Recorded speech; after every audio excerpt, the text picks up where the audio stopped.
Hey guys, hope everybody's doing well today. Today I'm just going to do a short little update on my PMCCs, let you know how they're going. And this might be the last update for a little while, and I'll explain to you why. On the PMCCs, I'll explain to you why a little later in this video. You'll kind of catch on and see why I probably won't have much to update. But if you're new here, like, share, subscribe, do all that good stuff down in the pinned comment below, or all the links where you can support this channel. Amazon, you can, if you shop on Amazon, click on Amazon.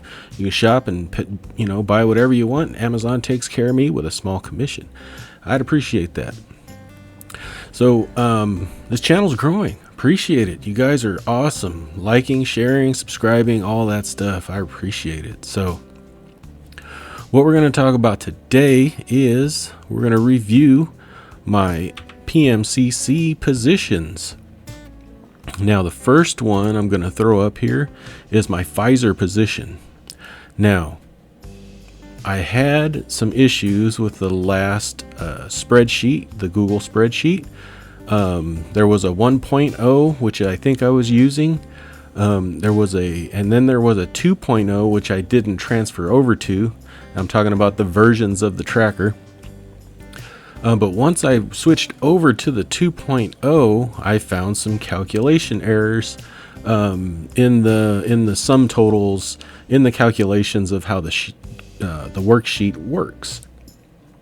So once I tracked all those down, now we are at PMCC 3.0, and I'm going to share this one with you at the end.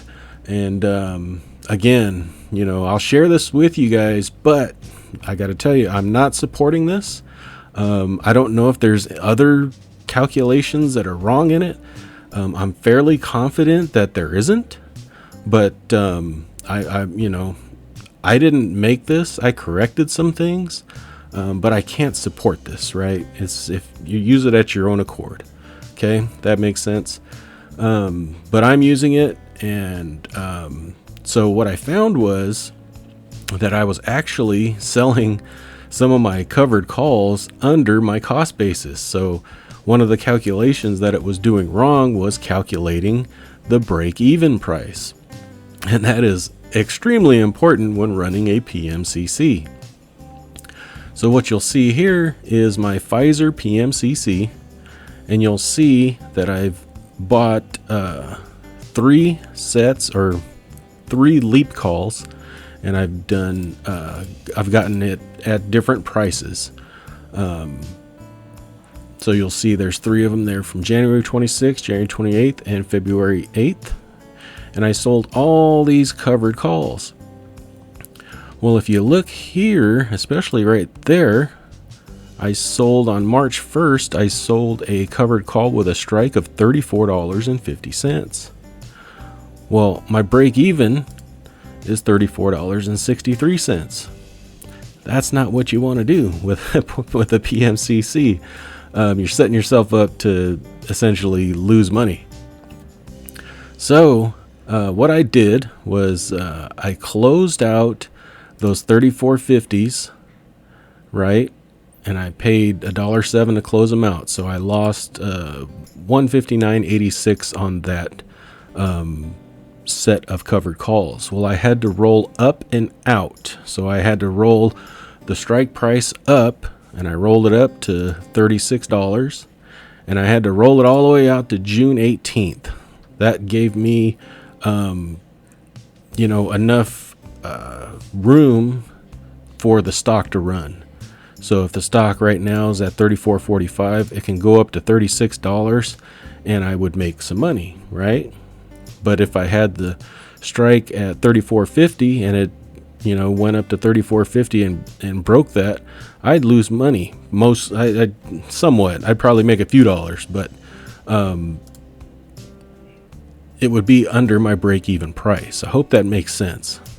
So now I got 3 contracts that expires June 18th with a strike price of $36, and I collected $1.24 for each contract for $372. So now if you look at the summary, you'll see that I've collected $545.02 in covered call income.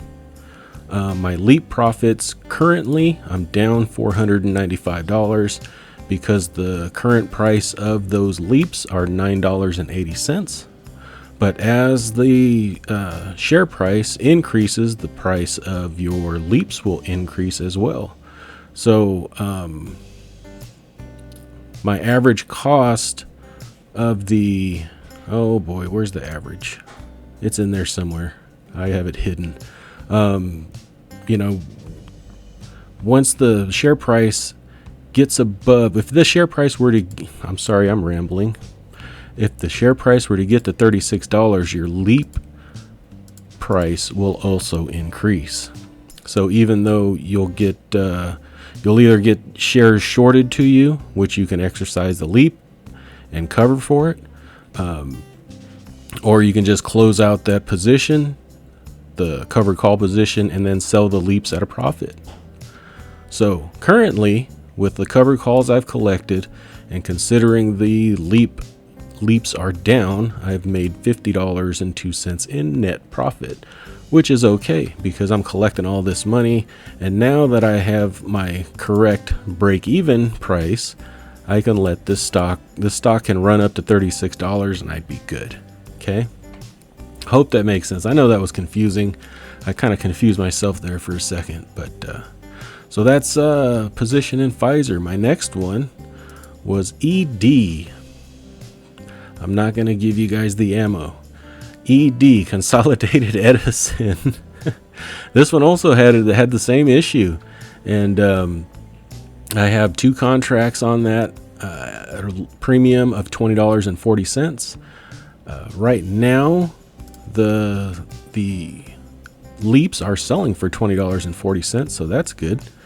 But I've collected all these covered calls, and I've had the same issue where I had a strike of $69.50, which is below my break even. So I closed those 2 out at $1.40, and I took a $109.98 loss. I don't want to call that a loss because it's not really a loss, because we went and sold 2 more with a expiration of May 21st with a strike of $72.50, which is above the short strike break even. That's the important one. And we got $1.55 for each of those contracts for $308.65. So currently, all the covered calls is profit at the moment. There's no leap profits because the current price is the average price of my leaps that I own. So this can run up to $72.50 and we are covered. So that is ED, Consolidated Edison. Now I want to talk about picking stocks for PMCCs. In my opinion, this is just my opinion, you want to buy leaps and do PMCCs. It's best on stocks that are quality but distressed or toward their bottom, right? And ED has been on a decline lately, and so has Pfizer. Pfizer has been on a decline lately. So if Pfizer can just kind of meander right in this price range, you can just collect covered call income. That's kind of the goal of the PMCC. So because if you look here from January 25th to March 4th, I've collected over $545 in covered call income. Now, of course, these go out to June, but that was a calculation error. And in ED, from January 25th to March 4th, we've collected $367.99. So that is $900 in covered call income in 5 weeks or so. Not too bad. Now my last one is on AT&T. AT&T, I didn't have that problem with the calculations because I only had one contract. So if you look here, I opened this up on January 28th and I closed this one on March 8th. AT&T had a little run up. I had a $30 strike on it. It got close to it. I closed it out for 83 cents for a loss of $57. But I sold the original Leap that I bought for $9 for $10.15. So, and the net profit in covered calls was $6.27. Leap profits were $115.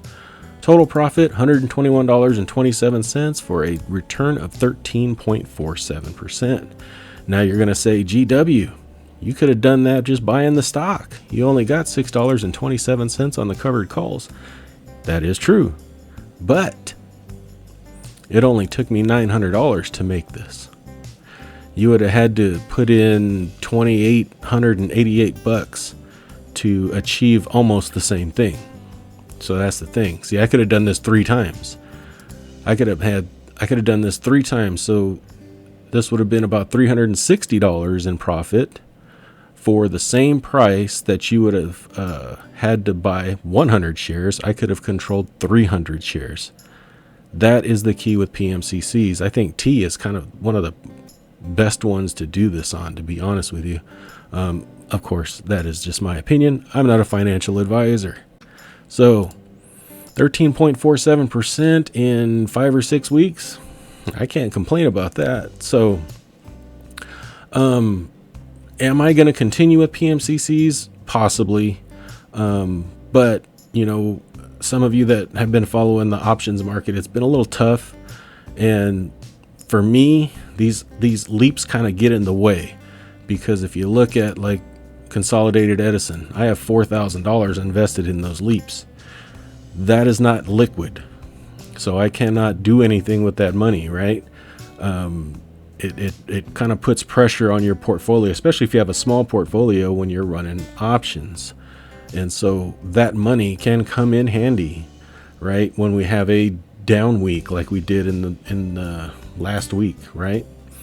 So if my portfolio was a bit larger, I'd be a little bit more comfy. I'd have some room. But since I'm dealing with a fairly small portfolio, tying up this kind of money is kind of, it kind of sucks, to be honest with you. Because there's, what is that? 3, 7, almost $8,000 just between Pfizer and Consolidated Edison. So, if these make a profit, end up making a profit, and I can get out of them, I probably will. I could probably get out of Consolidated Edison now, but we'll see. So that's it. That's all I got for you. Down in the pinned comment down below is going to be a link to this PMCC tracker. And once again, I want to stress, I am not going to support this. I don't know if all the calculations are 100% right. I personally feel confident in it. I'm not the maker of this sheet. So use it at your own peril. Okay. And hope you appreciate it. Links down below. Like, share, subscribe, do all that good stuff. Hope you guys have a great week, and we'll talk to you later. Thanks. Bye-bye. I am not a financial advisor. The information contained in this video is for entertainment and informational purposes only. It is not intended to be investment advice. Please seek a licensed professional for any investment, tax, or legal advice. Thank you.